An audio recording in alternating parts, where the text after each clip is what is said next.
til Flammende Pinde. Ja, vi skal lige have slukket for musikken. Bum.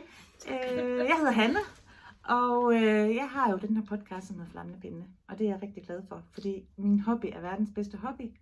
For jeg kommer for eksempel ud og møder rigtig mange spændende strikkemennesker.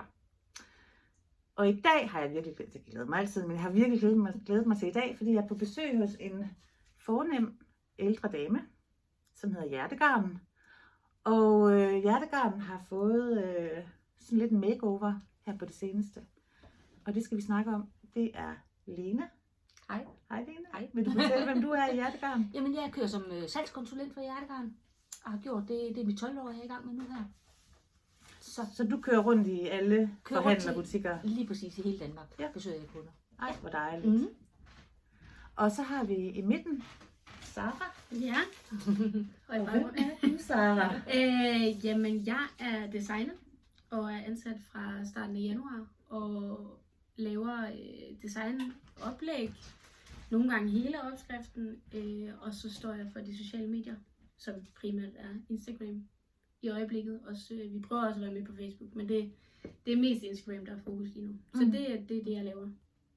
Og der vil jeg jo så sige, altså den dag, hvor jeg sådan tænkte, jeg skal skulle lige have Hjertegarden rigtig meget i fokus, det var datoen, jeg tjekkede det her til morgen, den 16. januar 2024, der kommer der et opslag på Hjertegardens Instagram, hvor jeg sådan lige tænkte, hvad er det? Fordi, hvad var det, jeg så den 16. januar? Ja, der så du jo, og det er desværre ikke et design, vi kan tage credit for. Det er Camille Venneberg, som har lavet en virkelig, virkelig fed hoodie sweater, hvor der står Future MILF på. Og den har hun strikket i Hjertegarn. Så derfor fik vi lov at reposte den i samarbejde med hende på Instagram. Og det var i hvert fald nok noget, der skilte sig lidt ud i forhold til, hvad Hjertegarn tidligere har gjort.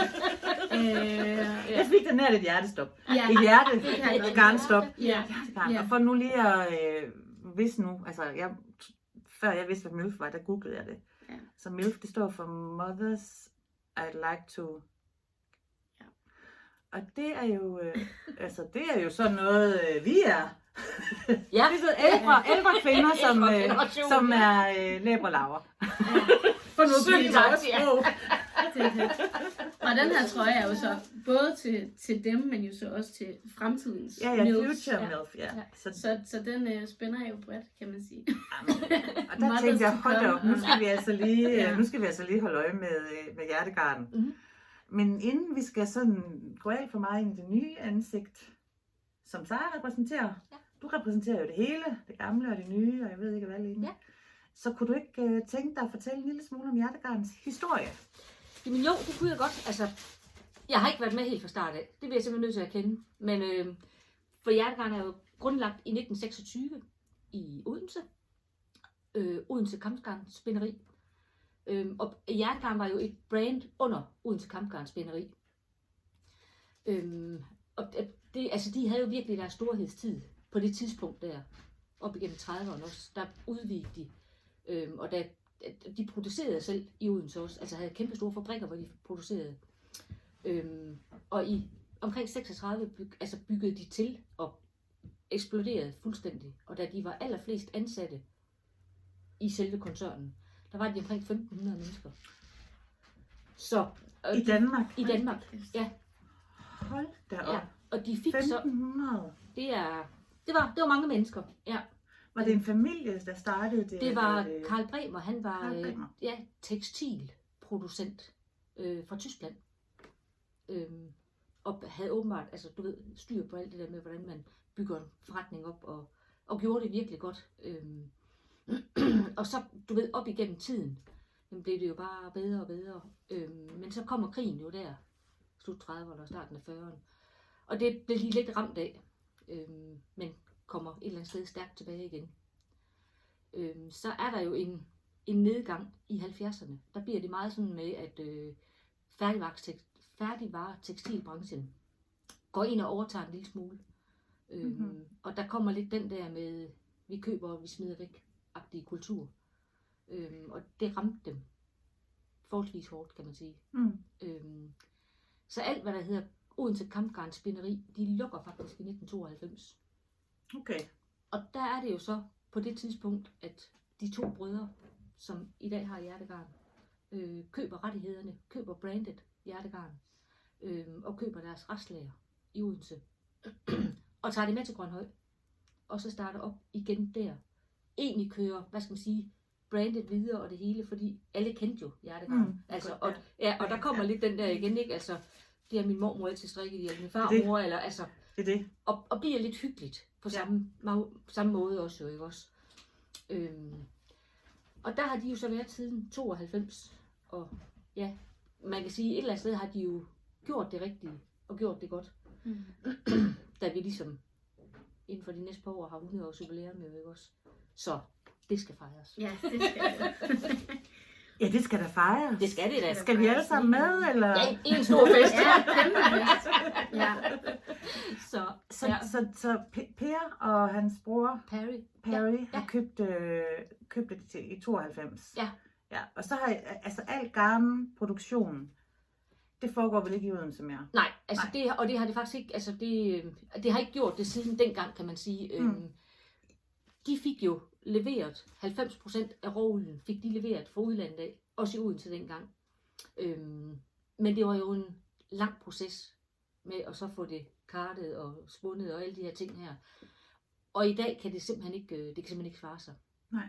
Så der får vi det fra Sydafrika og Peru, og altså de der steder, er lige præcis også nogle steder i Europa. Ja. Og det er jo sådan det er, kan man sige. Og man kan sige, lige der under coronaen, ikke, jamen, der fik vi så også en kæmpe opblomstring. Og altså, der skete jo bare virkelig meget, og mange nye unge kom også i gang med at strikke. Og det er så dejligt. Det er så fantastisk. Og dem vil vi jo også selvfølgelig gerne holde fat i, og det hele jo, ikke også? Ja. Men altså, nu er vi ved at være på sådan et leje igen, hvor jeg tænker, at nu er vi sådan lidt stagnerende. Men stadigvæk har vi jo, der er mange nye unge, der kommer til og gerne vil strikke. Så, men det er jo så... Ja, fordi det næste sådan spørgsmål i forlængelse af det der, det er jo, at altså nu har I jo gjort noget vildt. Fordi I har haft på jeres Instagram. Altså, hvad har processen været op til at få lidt et nyt ansigt på hjertegarn? Processen har, altså vi har prøvet mange ting, vil jeg sige, inden for de senere år. Lidt finde ud af, hvordan gør vi, hvordan kommer vi videre, hvordan kan vi fange de unge mennesker lidt mere. Fordi vi havde helt klart fat i, du ved, plus 40 generationen. Der var ikke nogen tvivl, de kendte os. De vidste, hvad vi stod for. Det fordi vi var vores bedstemødre. Altså, lige præcis, ikke også? Ja, og er lidt på den måde, der lært op med, at jamen, det er i hvert fald god kvalitet, og til fornuftige priser og sådan nogle ting der. Og det er det jo. Altså, slet ikke nogen tvivl om det. Men den tankegang er måske også lidt bagudrettet. Eller sådan, at man har måske, altså nu bliver jeg rigtig fræk, hvilet lidt på laurbærrene i forhold til, hvor stærkt ens brand har været. Jamen, ja, og lidt den der med, sådan har vi altid gjort, så det fungerer jo egentlig fint nok. Men på et eller andet tidspunkt, så er du også bare nødt til ligesom at sige, nu skal der ske noget nyt. Ja. Nu skal vi videre. Hvad kan vi finde på? Og så har vi haft rigtig mange møder oppe i firmaet, og finde ud af, hvad gør vi, og hvad gør vi ikke, og hvordan. Fordi vi har brugt mange sådan, du ved, freelance designere, og bare taget ting ind, de har lavet sådan fra højre og venstre, og så vælger vi noget ud, og på den måde der er jo ikke også sådan lidt ud over det hele, og det har jo fungeret, i rigtig mange år. Men på et eller andet tidspunkt, så skal der også bare, nu skal der være en rød tråd i det, vi laver, og vil gerne sådan være lidt mere, lige præcis den røde tråd.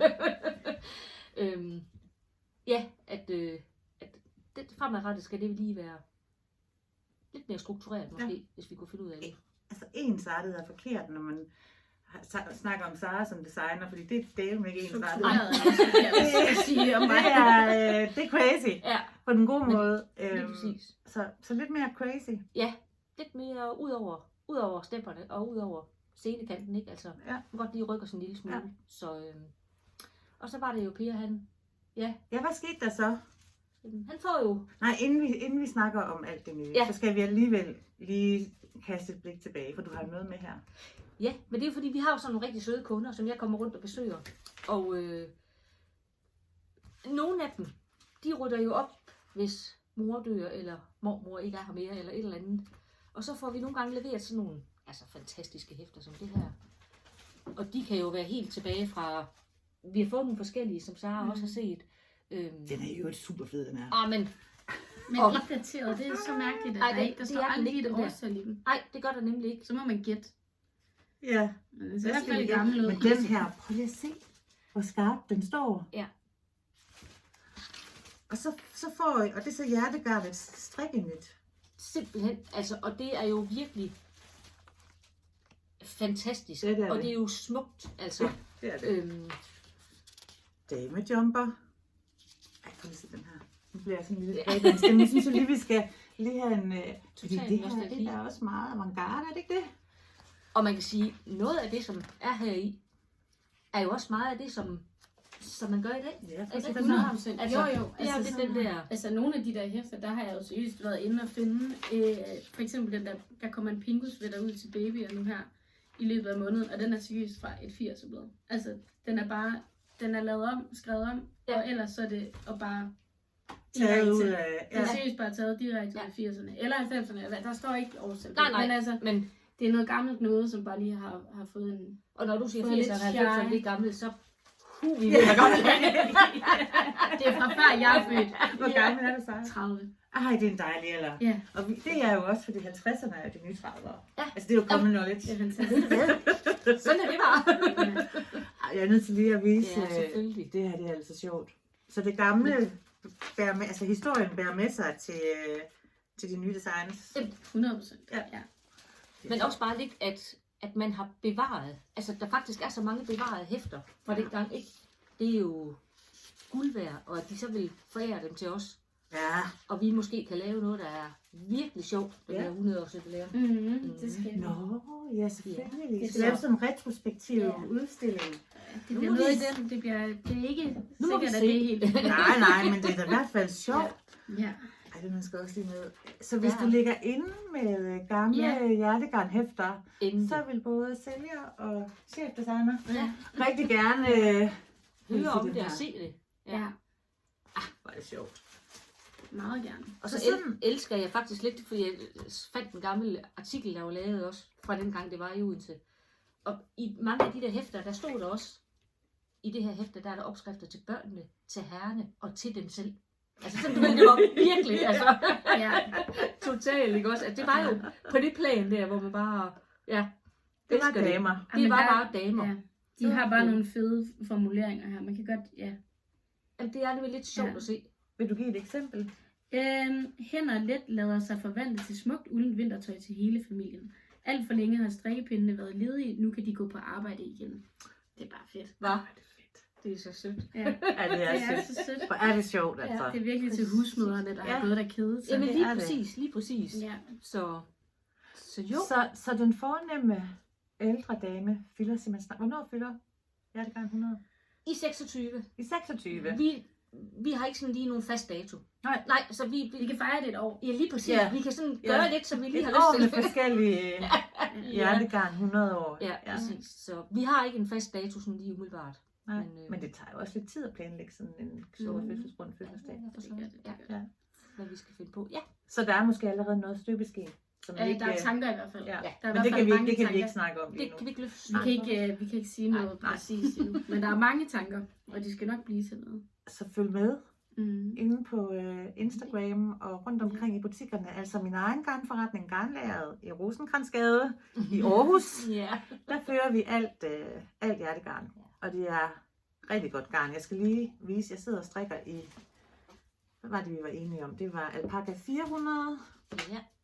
Og så brushed baby alpaca i min yndlingsfarve, hvis jeg kommer bag mig. Og det er Lene Holme Samsøs nye plain yoke sweater, som jeg strikker i den. Nu tabte du en maske. Det skal man alligevel ikke gøre i det her garn. Sorry.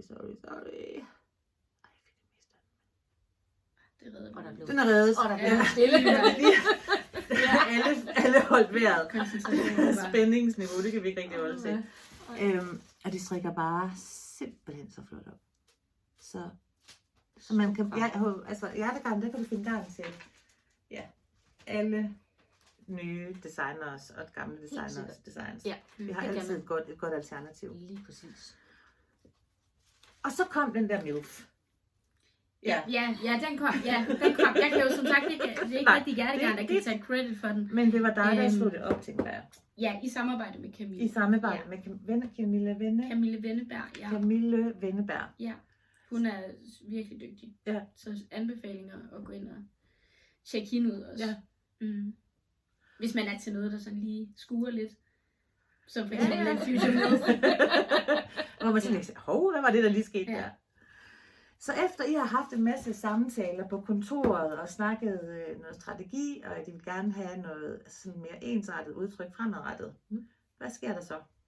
Jamen så er det jo, Sara, hun sender en uaffordret ansøgning. Ja, jeg anede ikke noget om, hvordan det Nej, lige hvordan så det til stod en til. Hjertegarns kontor. Så Per, som er den ene af brødrene, han har meget med salg og indkøb og sådan nogle ting at gøre. Og hvor Perry, han er til bogholderi og regnskab og alt den der ting. Så det er sådan meget delt op på den måde der. Men der fortæller Per så, at han havde fået lidt forskellige ansøgninger fra nogle forskellige. Vi havde bare slået op, så vidt jeg lige husker på vores hjemmeside, at vi manglede en, du ved, til lige noget design og sådan nogle ting der. Men det tror jeg ikke, Sara, hun Det har set. jeg ikke set. Nej. Overhovedet ikke. Jeg har bare Nej. set den mail. Så, men så siger han nemlig, at han har lige plukket nogen ud, og hvad tænker du, og hvad tænker jeg, og hvad tænker de andre i firmaet? Altså, vi er sådan, de er meget gode til, eller jeg synes, vi er meget gode til sådan, det er ikke, du ved, envejskommunikation. Vi snakker om, hvad er det, vi gør, og hvad tænker vi? Og der fortalte han så, at han havde fået den der fra Sara, og det synes han var lidt interessant. Så han ville lige prøve at skrive til hende og have et lille møde med hende. Og det endte jo ud i, at Sara, hun sidder her i dag. Ja, det er Helt fantastisk. fantastisk. Ja. Og hvad var det så, du havde lavet i den ansøgning, som vagte? Ja, det er Hjertegarns et interesse. godt spørgsmål. Altså, jeg tror, jeg kommer fra sådan en baggrund, hvor jeg vil jo aldrig bare skrive lidt om mig selv. Jeg sender ligesom portfolier med, hvis jeg har søgt ting, så jeg har, uden at jeg kan huske det helt, så har jeg garanteret sendt portfolio med mine tidligere projekter. Og skoleopgaver, og hvad jeg ellers har været sådan involveret i. Og det er en ting, som jeg kan sige, uden at jeg kan huske, hvordan portfolien så ud, det er, at det har helt sikkert stukket lidt ud. Det kan jeg godt garantere. Så jeg tænker, at det måske har været det, der ligesom har gjort, at der har ligesom været noget visuelt også. Jeg vil aldrig bare skrive en tekst.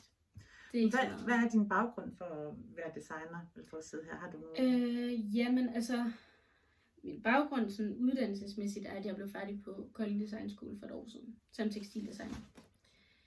Og har ligesom nørdet strik i de 3 år, og forud for det har jeg lige været, eller ikke lige, jeg har gået 2 år også på den, der hedder Håndarbejdets Fremme engang, tekstilformidler. Der har jeg gået 2 år, så har jeg også været inde og snuse til noget kunsthistorie, det har ikke så meget med det at gøre, men det forklarer måske nogle gange lidt sådan, hvor inspirationen kommer fra, og sådan noget, at der er noget der. Så det er sådan min uddannelsesmæssige baggrund, men jeg har strikket siden jeg var 6 eller 7 eller et eller andet i den dur, og er halv færing, så det er ligesom noget, jeg har fået ind med modermælken. Ja. Ja, det kommer man ikke udenom. Nej. Altså, har du boet på Færøerne? Nej, desværre. Vi har et lille sommerhus deroppe. Nej, hvor dejligt. Ja, så jeg kommer der, når jeg kan, men det der med sådan lige at have uld og strik og sådan noget, det har bare været altid. Det er kommet ind med modermælken. Ja, det må man sige. Så det, det er sådan en del af mig, og det har det altid været. Så ja. Så Sara, du er jo sådan set uden pres. Ja. Intet pres. Nej. Det nye ansigt, der sådan bærer lidt ansvaret for. Det er lidt af pres. Det er ansvaret.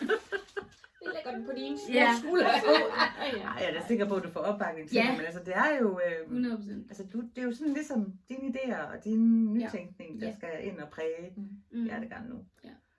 Og der kunne jeg godt tænke mig, at nej, vi skal også lige huske, men måske skal vi snakke om garner samtidig med, at vi snakker om trøjer. Ja, altså jeg har jo ikke, Tror jeg, ligesom en god ikke kæmpe sortiment af modeller med, men vi Nej. har ligesom det nyeste, og måske noget af det, der har skilt sig lidt ud. Ja. Så jeg synes, vi skal se lidt på de modeller der. Og snakke lidt om garnet og designprocessen. Ja. Og jeg kunne jo godt tænke mig, hvis vi starter vandgudinden. Vandmoderen. Vandmoderen. Det er jo også min personlige favorit. Ja, det er jo virkelig blevet sådan en signatur Ja. for jer. Ja, det blev det jo. Og den har du simpelthen hængende derovre. Den er hængende her. Den, der ligesom er prototypen. Udviklingen undervejs og så videre. Så det, men hun er her. Kæmpe sweater. Og der er måske også et par ender, der ikke er hæftet. Men altså, der er mange ender, som en Tasha sagde. Så kan man ikke se dem. Prøv lige Den at se. har vi her. Ja, det er et kunstværk. Det er det altså. Det er vandmoderen jo også. Så Ja, det er jo... man må jo give den credit, at man selv prøver at gøre det godt, når nu skulpturen også er ret fed. Ja, Så er hun på bag. Ja, Så er bagsiden, ikke? På bagsiden. Ja. Hvordan opstår ideen til sådan et værk der? Jamen, altså, det hele er egentlig opstået ved, at jeg i påskeferien var på Glyptoteket sammen med min familie. Og jeg har bare altid synes, at det var et helt vildt fedt sted. Ja. Må jeg ikke Du må godt vise den. Jeg skammer mig ikke over det. Det er fordi, min bedstemor siger altid, at jeg skal huske at lave finish og hæfte enderne. Og jeg har haft søde lejlighed ude på kontoret til at hæfte en masse ender, og så har jeg ligesom bare forsømt det siden da. Jamen, altså jeg havde frøken, Ja, måske. hvad hed hun, frøken Christensen til håndarbejde tilbage i 70'erne. Og hun, når vi havde strikket noget i skole i håndarbejdstimerne, så gik hun rundt, og så vendte hun det om, fordi hun skulle se, om bagsiden var det lige så pænt som oversiden. Ja. Det var frøken Christensen. Det husker Det jeg kan- også. Men det her, det er jo altså... Det er jo også kunst. Ja. Altså, jeg vil sige sådan, som tekstildesigner uddannet, så er jeg jo også vant til at vende tingene på vrangen, men det er ikke for at se, om det ser lige så pænt ud som forsiden, det er for at se, om det ligesom ser anderledes fedt ud på bagsiden. Og det synes jeg jo, det her gør. Og det er simpelthen en Tasha. Ja, det er min All the yndlingsteknik. Så det Hvorfor har er det jeg, din yndlingsteknik? jeg tror, det er fordi, den ligesom tillader nogle lidt vildere ting, altså hvor det ikke bare handler om struktur, men det er lidt mere male med tråd. Det synes jeg er ret fedt. Male med garner. Ja. Det maleriske garn. Ja, jeg synes bare, det er dejligt ligesom at kunne tage et motiv og have det der lidt mere sådan kunstneriske med. Har du simpelthen strikket den, hvor du bare har slået op, og så strikket? Nej, altså jeg har Løs, tegnet eller en hvad? masse tegninger. Så, Ja. De er nok ikke lige her, men der ligger ligesom en hel masse tegninger af vandmoderen som baggrund for det her. Mm. Og så elsker jeg en hjemmeside, der hedder Stitch Fiddle, hvor man ligesom kan sige, hvor mange masker og hvor mange pinde og så videre. Og så har jeg Fiddle. stitchfiddle.com, og den gratis version er virkelig også god, og ellers så koster det sådan noget 200 kroner for et år. Cheap. Og virkelig, virkelig en god hjemmeside. Så der har jeg tegnet den op derinde, og så har jeg strikket den, og det er jo virkelig meget det at lave diagrammer, der er arbejde. Ja, det er vildt. Jamen, det er så gennemført. Det er virkelig et maleri at se på. Så gennemført. Altså, jeg er så imponeret. Ja, det har også været rigtig sjovt at lave den. Og så er der jo kommet sådan nogle ting, altså det handler jo selvfølgelig om skulpturen, men det handler også om sådan omgivelserne. Det er jo en skulptur, der er i sådan et bassin, hvor der svømmer sådan nogle køjkarper rundt. Så der er ligesom kommet et par små detaljer af nogle karper med hist og pist. Og de der karper går også lidt igen i nogle af de andre modeller. Og så er der ellers palmer, fordi at vinterhaven jo er sådan fuldstændig beplantet med alle mulige planter og palmer og alt muligt fedt. Og det her vandmoderarbejde, Mm-hmm. det er faktisk mundet ud i et samarbejde med biblioteket. Ja. Vil du fortælle om det? Det vil jeg. Jamen altså, jeg tror, jeg fik ligesom den her tanke om, at biblioteket kunne alt muligt. Altså det er jo både den her skulptur med vandmoderen, som er blevet meget sådan en til en. Det er fedt. Det kunne jeg godt tænke mig at lave, men det er jo også nogle andre opskrifter, som måske er mere sådan, handler mere om nogle mønstre, eller nogle følelser, eller noget lys, eller sådan noget. Og for at ligesom at sådan kunne følge det fra A til B, eller faktisk helt til Z, så synes jeg, det var fedt. Og hvis vi kunne få lov at komme derind og tage billederne, altså sådan følge det helt til dørs på den måde. Så jeg spurgte dem, om vi måtte det. Og det måtte vi godt. Så jeg tog derover, og så havde jeg ligesom hele min sådan, hvad skal man sige, sådan designproces mappe med alt sådan. Så kunne det være den her trøje, og prøver, og skitser, og alt sådan noget. Og så holdt vi et møde, og så sagde de, det kan vi godt. Ej, hvor dejligt. Ja. Så nu der er forskellige ting, så bliver det fotograferet derovre. Det er blevet fotograferet derovre, det der ligesom er indtil nu. Ja. Jeg går lige og pynser på måske 2-3 trøjer mere. Og håber også at fotografere det derovre. Og så har de fået strikkekits derovre også, som de sælger i butikken. Nå, fint. Ja, og så sælger de opskriften til den der. Den er lidt bøvlet at lave strikkekit på. Det er sådan pænt mange forskellige farver og nøgler og sådan noget. Så Ja, fordi vandmoderen, det er jo intarsia for de hardcore. Eller for dem, som bare har lyst til at lære det og prøve det af. Og sådan noget. Fordi det man jo gør, hvor mange dunder har du typisk på en omgang igen? Nej, mange. Altså, jeg går stadig og kan finde de der dunder rundt omkring i min lejlighed, fordi de bare har ligget alle steder. Det er virkelig bare, Så mange, virkelig mange. Og hvad er den strikket i? Den er strikket i Lima og Kitsilk her. De første prøver blev bare lavet i Lima, men så synes jeg, at den ligesom manglede lidt liv, eller sådan, det blev sgu sådan lidt for fladt, så det der med, også fordi det handler også om sådan en marmorskulptur, så for eksempel det her med, at de grå skygger, at de lige får lidt liv ved, at der kommer en følgetråd med, som er lidt mørkere, sådan, så at det lige får lidt mere, og den her farve er faktisk også lilla, men med en sådan gråblå følgetråd, så det der med lige at kunne, give det lidt, få noget spil i det. Ja. Så derfor er der kommet sådan en med. Ja. Og det giver jo også noget spil. Ja. Og der vil jeg så sige, og det er jo en af, altså, som vi kommer til at sige flere gange, hjertegarnens styrker, det er jo, at det er rigtig godt garn til en god pris. Og Lima er altså, hvad koster Lima? 32. Ja. For 50 gram. Så der bliver man jo ikke ruineret, hvis man vil have med herretråden med. Nej. Men altså, virkelig godt garn. Ja. Og den helt rigtig sådan uldne Jeg kan lige prøve følelse. de viste. Ja, det kan være, du vil vise Lima og noget. Det kunne egentlig være meget sjovt lige at se dem. Vi skal nemlig lige også have vist nogle af garnerne frem. Så det er sådan din, hvad skal man sige, det kæmpe store. Det er det kæmpe store. Faktisk var det her jo det, jeg vil kalde det kæmpe store. Første. Det var det, jeg ligesom tænkte, nu skal vi ryste posen. Den er vi nødt til at vise. Ja, Kommer den er også i Lima. Kommer den som en opskrift, eller? Nej, og den er jo tilbage fra det. Det kan den godt. Det kan den i princippet godt, men jeg er sådan, hvem vil gide strikke den? Jeg tror nogen. What? The King. Denmark. Det er også i Lima. Det er fantastisk. Ja. Men, og så lidt blandet også. Der var lige lidt mange forskellige farvenuancer, jeg skulle kunne hive frem. Så jeg tror også, der er noget brushed ammonia og noget natura og sådan noget i. Brushed ammonia. Det er så godt garn. Og det strikker så pænt, om det gør det her. Prøv nu lige at se her. Der er de øjnene. Altså og det så er den ligner, der han har fine fået sådan halsting. lidt, han har måske fået lidt nogle forkølelsesår her. Det var mig, der lige kom til at vælge det. Jeg valgte en lidt forkert nuance i ansigtet på et tidspunkt, og det kan man ikke gøre noget ved nu. Den skider. Selv vores konge, han har lidt en gang imellem. For pokker, Sara, det er jo. Og der sidder en korsebånd og den var også rigtig sjov at lave. Og det er en vest. Ja, men den skal have ærmer. Den skal have ærmer, men altså, ja, tiden går. Kunne I ikke lige prøve at skrive i kommentarfeltet, om I kunne tænke jer at strikke den her, bare sådan en lille markedsundersøgelse for hjertegarn. Ja. Om ikke at det er et fantastisk sjov, men det er jo også, der har der også været nogle dunder her, var.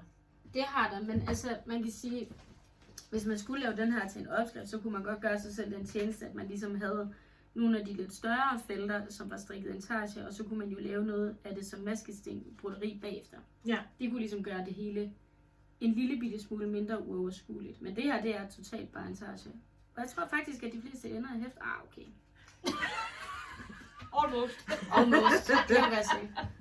Og hvis du sidder derude og spekulerer på, hvad maskesting er, så har du en lille video på Instagram, hvor du viser, hvordan man gør. Ja, det er faktisk ret nemt. Så det er Lima, og skal vi ikke lige, de kommer jo i, altså alle hjertegarns Garner, de kommer med mange forskellige farver. Ja. Flotte farvekort. Det er det Lima. Ja, du har også farve på. Og det er uld.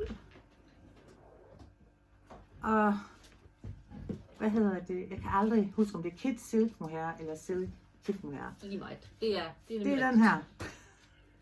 Og den er også rigtig... Og også igen til en fin pris. Brushed ammonia. Det er bare... For det første består det halstest til UG og slange. Og for det andet så strikker det sindssygt pænt op, som jeg lige sagde. Og det kommer også i det flotteste farvekort. Vil du vise det? vil Skal vi jeg se gerne. Lima? Skal vi se Ja, Lima farvekortet? Ja, men det kan vi da lige. Så man kan se, hvor meget man kan lege med farverne med Lima. Jeg er jo lige her i bilen her. Ja. Holder du lige op derhen? Godt. Er det et af jeres ældste? Hvad for en garn kom først af det, som vi har i sortimentet nu? Kan du huske det? Ej, men Lima har været der i mange år. Altså Lima har i været rigtig der i mange år. Ja. Ja. Den bliver også brugt rigtig meget til at filte futter. Ja. Helt fantastisk til det der. Fint garn. Ja, lige præcis. Så det er jo en håndvask, kan man sige. Men mange af de der rene uldkvaliteter, de skal jo heller ikke vaskes. De skal jo bare ud og hænge. Ja. Og få lidt Ja. luft under sig. Ikke Få også? lidt patina. Lige præcis. Lige præcis. Må vi se farvekortet til... I hvert fald. Kan du lige holde heroppe måske? Nå jo.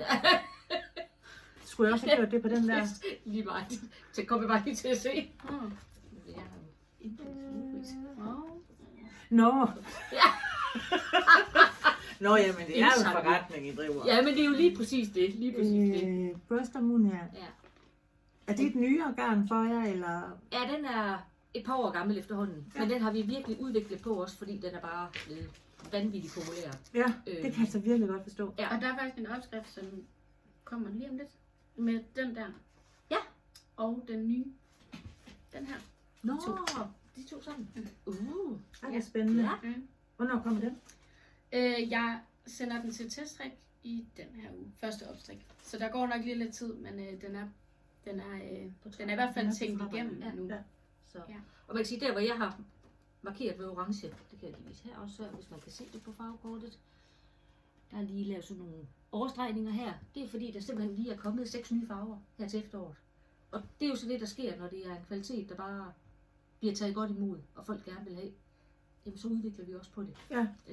Så Så er det sådan en løbende det er sådan løbende proces Ja. med garnkvaliteterne. Lige præcis. Og hvad tænker Sara, der kommer af nye farver? Hvad mangler vi? Jamen, så holder vi vores små designmøder cirka en gang om måneden over ved firmaet, hvor vi lige gennemgår de der ting der. Så det er en af de nyere, hvor Liman, det er en god gammel klassiker. Det er en god gammel klassiker. Det er. Så er der den her.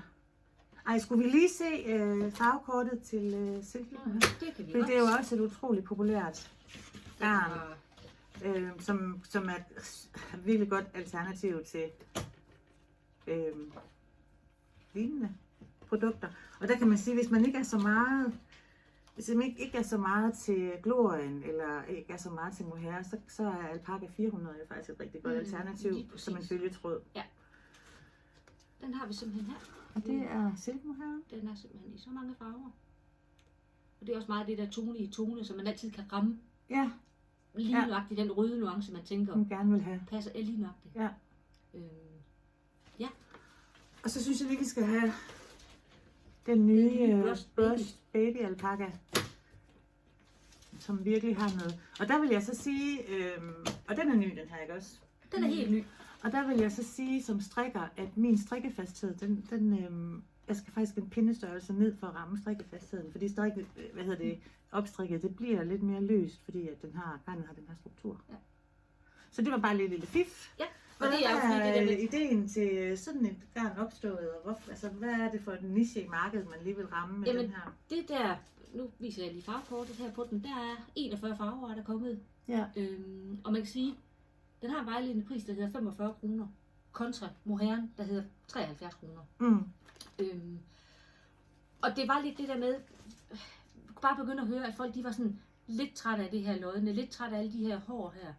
Når jeg har stået ude i butikkerne og ventet nogle gange, så kan jeg høre mange, der siger, min mand han var ind i bilen, når jeg har den der på, fordi det falder bare en lille smule, de her hår her, ikke også? Hvad hedder det, Glorien her, den har den der ikke. Ja, nej, den er sådan, Men den har lige så let udtryk, synes jeg, opstrikket. Ja, præcis. Ja. Den får det der lækre, og gør bare, at den bliver sådan lidt mere fluffy. Ja. Så det var lidt for at have en pendant til. Ja, den er nemlig bare blå. Ja, Og god. præcis. Så det var sådan en pendant til mohairen. Ja.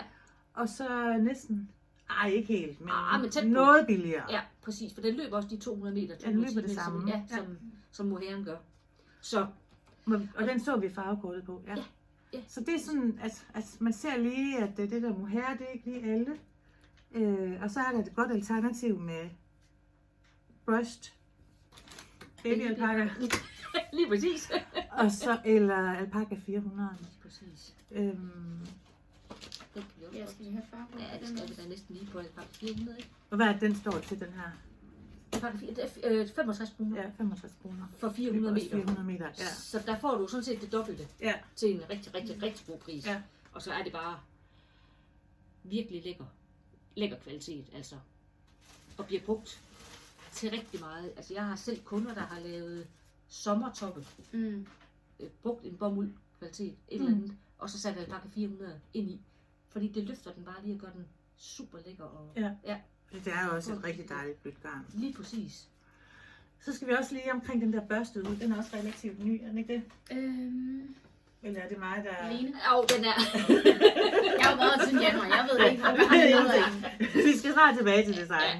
Ja, den har nok været der 4-5 år. 4-5 år. Ja. Og den har jo også lidt glorie. Den kan Og også bare rigtig lige- blød. Har du strikket noget i den her? Sara? Ja. Ja, men der kommer nemlig et nyt design i morgen. Og i dag er det den 2. oktober, så den 3. oktober kommer der et nyt design i den her garnkvalitet. Som Sara har lavet. Jeg har nemlig den nye farve. Jeg ved, det bare er lidt. Ja, lige præcis. Det er den nye farve, den er kommet med. Fantastisk blå. Super flot blå farve, ja. Må vi se farvekort? Det må vi. Den kommer her. Meget, meget smukt. Der er sådan lidt for enhver smag. Ja, Uden at det er der. Ja. Der er både det her segment og det her, og mit segment er der også et eller andet sted. Ja, ikke det helt røde. Men så er vi lidt over vi det der. nærmer os noget, vi kan bruge til noget. Noget blommer. Også røde mennesker. Så. Og der kommer et nyt design den 3. i morgen, den 3. oktober. Ja. Vil du fortælle om det, Sara? Vi skal frem. Det vil jeg i hvert fald. Det er jo faktisk også en del af det her glyptoteket, den kollektion. Og det er måske sådan en, der henvender sig til lidt flere. Og den har været inspireret af sådan det lys, der kommer ind på glyptoteket. Så det har handlet meget om det der med sådan, glyptoteket er jo både sådan et meget lyst og roligt sted, men også med de her meget sådan tunge marmorskulpturer. Og altså, så det er sådan ligesom, det prøver ligesom at afspejle den kontrast, der er i det, fordi den her trøje faktisk virkelig, måske kan man ikke rigtig fange lyset, men når man ligesom holder den op i lys, så skinner, altså så kan man ligesom se lyset igennem det her mønster. Det er meget svært lige at fange her, men altså på Instagram kan man se et par billeder, der måske viser det lidt. Jeg synes godt, man kan se det her, når jeg gør sådan her, op imod vinduet. Ja, det er derfor, den hedder lumen, det betyder lys på latin. Ja. Og hvordan har processen været med den, inspireret af det rolige, lyse? Ja, og det der, meget også det der med det tætte i forhold til det transparente, altså sådan modsætningerne, helt generelt. Og så farverne inde i den der vinterhave igen, som er sådan meget lys og grøn og sart og fint og roligt. Og så er det jo også det der med at sætte sådan en kollektion sammen, hvor man godt ved, at vandmodersvætteren, den fanger opmærksomheden, men måske det er ikke lige alle, der kaster sig ud i den. Men denne her, den er der nok lidt flere, der ville tænke, at det kunne de godt overskue. Og så synes jeg en ting, som er super spændende ved det her design også, det er, at da jeg så den første gang, så troede jeg faktisk, at den var strikket i 2 farver. Ja. Men det er simpelthen silkmohairen, der i omslagene træder tydeligere frem end den børstede uld, ikke? Jo, altså det er simpelthen bare, at den børstede uld, den floterer. Jeg ved ikke, om man kan se det her. Så det er et diagram, der går over, jeg mener, det går over 6 masker. Og der hvor det der hulmønsteragtigt så kommer frem, det er egentlig bare ved, at den børstede uld, den floterer på bagsiden, i stedet for at blive strikket med. Ellers så er det de 2 garner hele vejen igennem. Er det ikke fantastisk Giver det effekt? Ja, det giver så meget mening. Også det der med det tætte, og det transparente og lyset, og det er virkelig flot at hulmønster. Det får sådan en kant, eller hvad skal vi kalde det? Ja, Altså, den er så smuk. det ser også mere, altså nogle gange er det meget fedt at lave noget, der ser lidt mere avanceret ud, end det egentlig er. Ja da, og det er da også dejligt at strikke. Har du strikket den? Ja, Ja, det er det. ingen problem.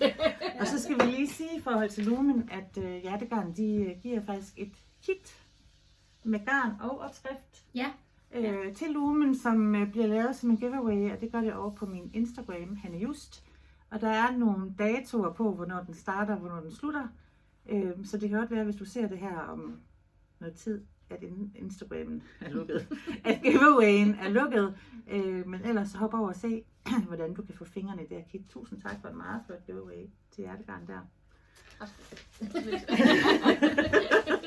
Hvad har du ellers inde, Sara, som vi skal se? Jamen, jeg har sådan en rigtig god vintersag, som ikke er kommet ud endnu, men som også bliver ind under biblioteket. Den hedder Eva, og den, altså man kan sige sådan, det der er med det her med biblioteket, det er, at hvor vandmodersvætteren, det er sådan meget en til en, det er den her skulptur, det kan man godt se. Og det her, det er faktisk også en skulptur, der har inspireret dem, men det er sådan mere i det abstrakte.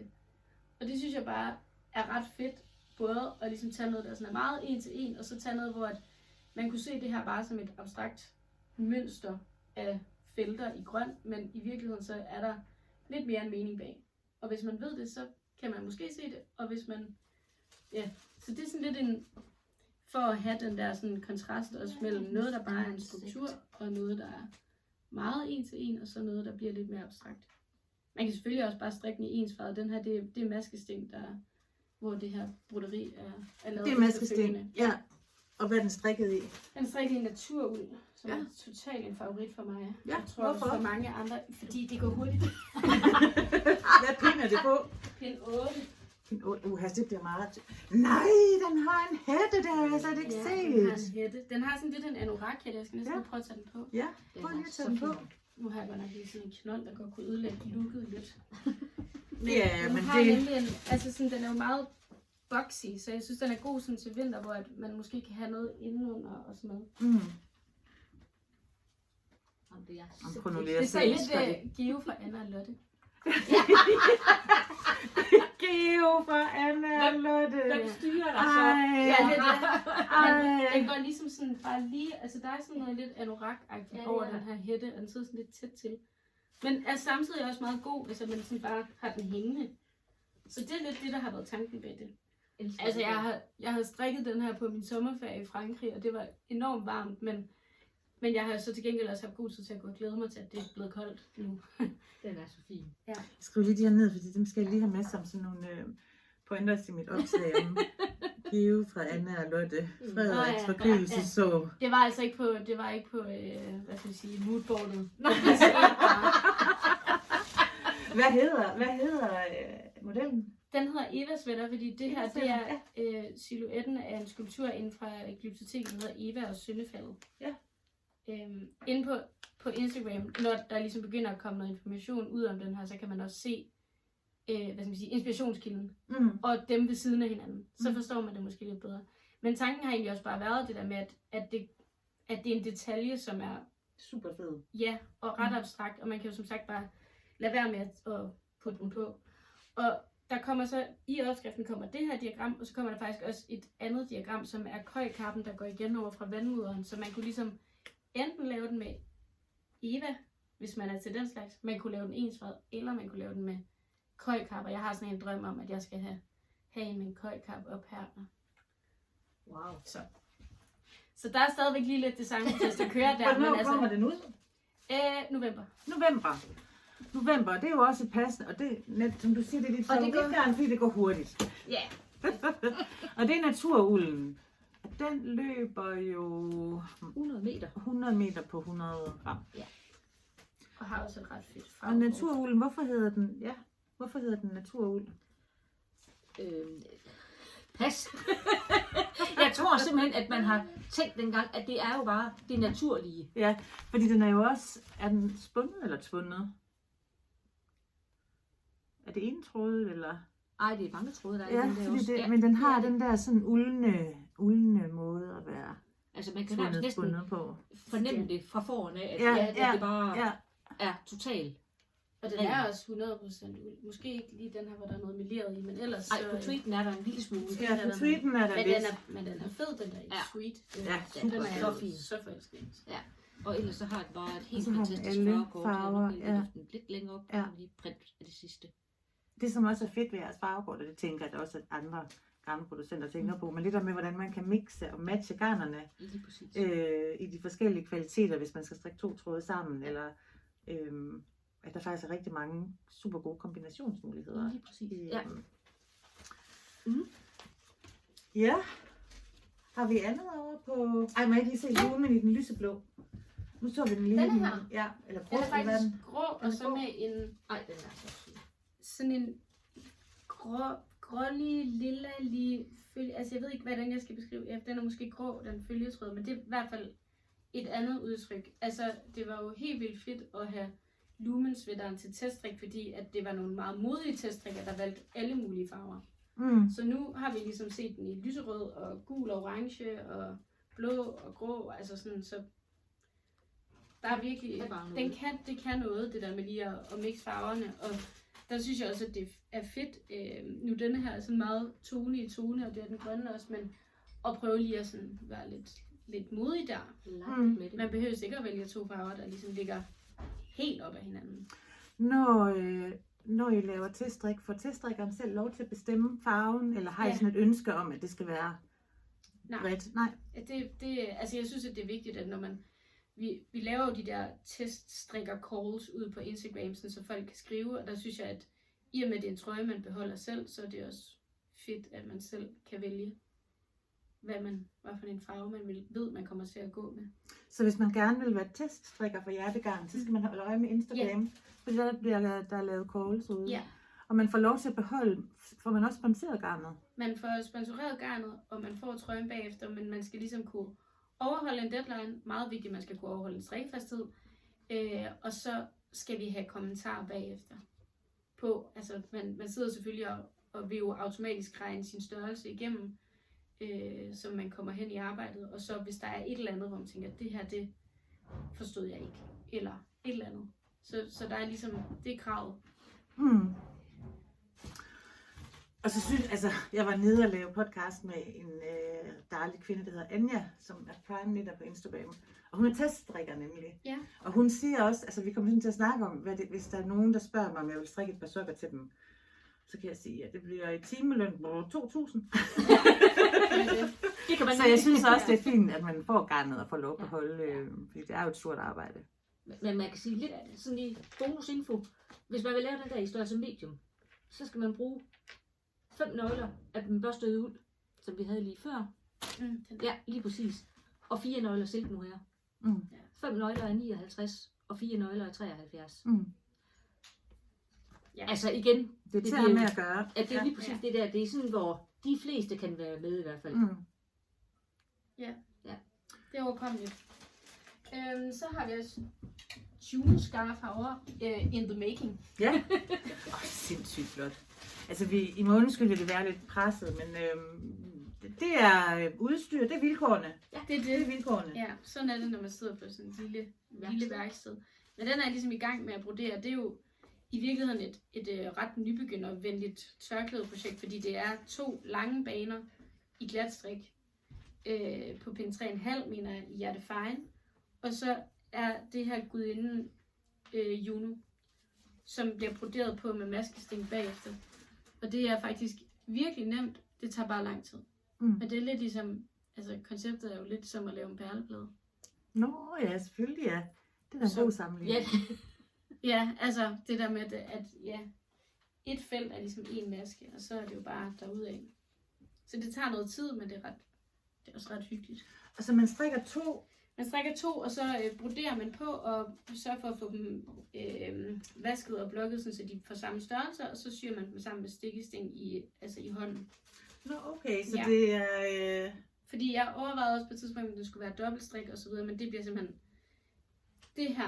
så kan alle være med. Ja. Og det er det her, som også bliver solgt over på Glyptoteket som kit. Og det er begge to i Hjertefino. Hjertefine. Hjertefine. Som er 100%. Det vil jeg så også sige. Det er også min favorit. Så godt ind i produkterne, jeg ser nede i vores butik, ikke? Og der har vi så valgt en lys og en mørk op mod hinanden. Ja. Prøv at holde dem op. Jo. Op. Og der er der jo Og også der er uendelige farvekombinationsmuligheder. Ja. Altså det, som har været med på shoot, det er jo grøn og lysere grønlig mint. Og nu er jeg så i gang med den her i blå, for at se, hvad det kan. Og Det er simpelthen de to. så er jeg også i gang med at få den lavet i grå. Altså forskellige nuancer af grå. Så det kommer også på Instagram på et tidspunkt, sådan lige til inspiration i, hvad de forskellige kan. Ja, faktisk denne her kombination, den er også i gang med at blive lavet til et Juno-scarf. Og det der er sjovt, det der er sådan lidt anderledes også ved Hjertefine, det er, at den løber, at det er 40 grams nøgler, som løber cirka 180. Så hvis det er 50 gram, så er det igen rammer det der cirka 200 løbelængde, ikke? Det er sådan lidt, hvorfor er den her lavet i 40 grams nøgler? Jamen det er der ikke sådan lige helt nogen god grund til. Nej. Men jeg tror, det var lidt oplægget fra det spænderi, hvor vi får det Okay. fra. Ja. Og så kan man sige, så kunne man holde en god pris, og stadigvæk har du en fantastisk løbelængde. Ja. 29,5 vejledende ud, og det er altså en ren uld. Højlandsuld. 29,5 bare lige nu. Hvad er det Inka-ulden står til? Den tager jeg lige her, fordi den kunne jeg jo ikke lige huske i hovedet. 59. Ja. Ja. Jeg har strikket en trøje Inka-uld, som var til min veninde, som var rigtig, rigtig flot. Og så skulle jeg strikke en mere til en anden veninde, som nogle overraskelser. Mm. Og jeg strikkede den ud med sådan en stjernemønster her foran, virkelig flot, og så i den der mega flotte blå. Så vaskede jeg den på uldprogram, Ja. og det gik super godt. Og så synes jeg, den var sådan lidt stor i det, så jeg tænkte, jeg centrifugerer den lige. Da jeg tog den trøje ud af, det var jo fuldstændig fittet sammen. Ja. Og så lige når man tager det ud, der er sådan et øjeblik, hvor man ikke sådan helt ved, hvad der er sket. Man tror ikke helt sine egne øjne, vel? Søren der også. Og så prøvede jeg sådan at trække lidt ind, det kan ikke noget. Nej. Ej. Og skaden er sket. Ja, så er den bare præcis. sket. Ja. Men altså, uldprogram kunne den sagt, altså, men det må jeg ikke som selv, men når jeg podcaster, så kan jeg jo fortælle, at min egen erfaring er, at det kan den godt. Ja. Men altså, Det plejer jeg også at sige. Altså, test det, fordi der er jeg test. ja, lige præcis Ja. 2 vaskemaskiner, der er en, så Det er det. man skal kende sin maskine, ikke? Det skal man nemlig. Ja, så... Men ja, Det var på min regning. Og så er der... Jeg ved ikke, Lena, om vi skal hive apropos Hjertefine. Jo, fordi den har også været på Insta. Ja, det har den. Ja, nu men fik jeg jo altså- lige noget at se noget, der ikke var på Insta endnu, men det der, med den der Eva, men det kommer den jo. Men det her, det er Lenes det er min. juleliste. Ja. Og det er det, Lene forbinder med julen, det er rødvin. Det er det, jeg forbinder med rødvin, og jeg har lavet design. Det er en god holdtid. Ja. Men jeg elsker simpelthen, ja, Christmas time, mistletoe and wine. Altså, det er bare så gennemført. Ja, Det er bare det sådan er en det. god julesang, da jeg sad og lavede designoplægget til Ja. den her, der hørte jeg den bare. And wine. Ja. Ej, hvad er Og det strikket i? Også i hjertefejl. Også i Hjertefejl. Ja. Prøv lige at se, hvor pænt det strikker op. Og det er jo fantastisk garn til mønsterstrik. Den ligger nemlig rigtig fint. Ja, den ligger så flot. Og det er jo ikke, altså, det kan jo godt være svært, når det er bare sådan en maske. Og jeg vil sige, i august måned, da vi var på messe i Vejle, der havde Birte, min søde kollega, og jeg, de her veste på. Og vi fik rigtig mange kommentarer, og folk, der bare smilede af, at det var simpelthen for cool. Ja, et det eller er andet sted. super cool. Ja, det kunne man kun blive glad af at gå og kigge på. Så den er 25 inspireret grader og julevest. Ja, ved du hvad? Hvad man ikke gør for sit, hvad man ikke offrer. Ja. Og den er så strikket op og klippet op, eller hvad? Nej. Strikket sådan der op, ja. Okay, så man skal strikke mønster på vrangpind. Ja, altså det skal man i øverst jo, ikke? Altså, så Er der samler et man- tip til det? Der andet, altså skal man sidde og køre trådene frem og tilbage, eller er der et tips? Jeg har ikke et tip på stående fod. Jeg plejer bare Du kører at bare. bide i det sure æble, og så sige, det that's life. Den er godt nok også fin. Så Christmas time, mistletoe and wine. Ja. Og den er ude nu som opskrift? Den er ude nu, ja. Ja. Så man kan bare gå i gang. Og den ligger også på vores Instagram i lidt forskellige sådan... Jeg har lavet en reel, hvor man kan se forskellige farveversioner, fordi den kan jo også... farvekortet der er jo også sådan, så man bare kan lege. Ja, med alle det. mulige forskellige farvekombinationer. Det er det. Og man kan ligesom gøre den meget julet, og man kan også gøre den lidt mere spravl. Altså det er sådan lidt en smagssag. Virkelig lækkert garn. Vi har faktisk haft en giveaway på det nede på garnlageret. Ja, okay. Men ja, den er nemlig fantastisk. Men det er jo ikke det eneste nye, der sker, at vi har fået Sara med i hjertegarn. Der er jo også en anden designer, som vi har lavet et samarbejde med. Ja. Sofie. Ja, hun har været inde og lave, også faktisk inspireret af Glyptoteket, har hun lavet en Athena-kollektion. Den er også ude nu. Ja. Både på hendes hjemmeside og på vores hjemmeside. Og vil I fortælle lidt om det samarbejde? Ja, men altså, Anne-Sophie har gået på designskolen årgang med mig, så jeg har haft lidt kendskab til hende. Og så var det egentlig bare et samarbejde, der blev på den måde, at hun har valgt et garn ud, og det er så alpaca. Ja, det er godt. Ja. Og lavet en kollektion i det, og hun er helt vildt god til sådan noget med striber og farver. Så hun har lavet en nederdel og en bluse og en sweater og en top, som alle sammen er en del af den her kollektion. Og så har hun lavet, jeg mener det er 3 forskellige stribeformationer, som er en del af opskriften, som inspiration. Og så kan man jo tage det eller lade være, finde sine egne farver. Der er også sådan en, hvad skal man sige, sådan en blank stribeformation inde i den, så du kan sætte dine egne farver. Og det er rigtig, rigtig smukt. Ja, hun har det er lavet. meget smukt. Og, meget Og modellerne feminint. kan man, ja. Altså der er sådan en bluse, som har sådan en både udskæring og noget bindebånd med en bred rib, og sådan, den er sådan lidt retro. Ja. Simpelthen så smuk. Ja. Og det Jeg kan kan man ikke se lide på den jeres bluse. Instagram, og det kan man se på hendes. Og hvad er Ja. det, hun hedder? Anne-Sophie Anne-Sophie Sørensen. Anne-Sophie Sørensen. Ja, så man kan købe opskriften på vores hjemmeside og på hendes egen hjemmeside. Og garnet kan man så også købe på vores hjemmeside. Okay, Og det er det der alpaca, som også bare er virkelig blødt. så er vi farvekortet. Ja, det gjorde vi. Den her, ja, lige Har vi en, Ja. hvor jeg lige kan har give den en. blødhedstesten? Har du den derovre? Jeg har den her. Okay, så. Ja, super. Ja. Løber 167 meter på 50 gram, og til 57 kroner vejleden ud. Og det der jo er med sådan en alpaca, det er jo, at den får sådan en rigtig flot drapering.